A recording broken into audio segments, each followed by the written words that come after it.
Replacing the scraper plate. Warning: this is not a substitute for reading the operator manual. For more detailed instructions and safety warnings, consult the operator manual provided. Customers are encouraged to wear safety gloves when performing any maintenance. Tools required. You will need a 13mm wrench. Let's get started. Always remove the batteries before doing any maintenance in or near the auger housing. Tilt the machine back so its weight is resting on the handles. To remove the scraper plate, you must first remove the skid shoes on both sides of the auger housing. Loosen the nuts using a 13mm wrench and remove the bolts.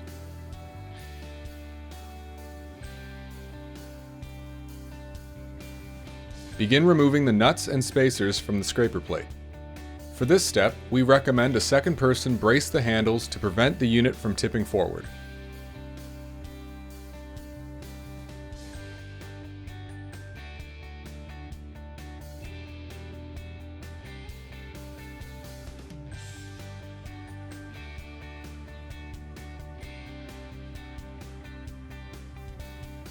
Remove the old scraper plate.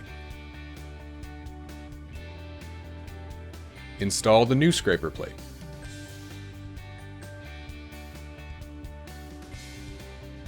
Reinstall the screws, spacers, and nuts.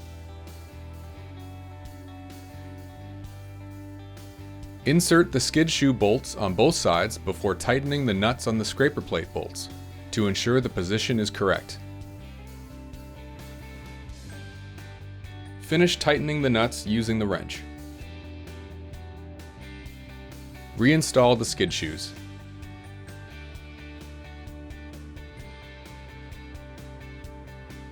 Return the snow thrower to the upright position. Properly maintained, your Greenworks snow thrower will provide you with years of great service. If you have any difficulties or need replacement parts, contact us at greenworkstools.com.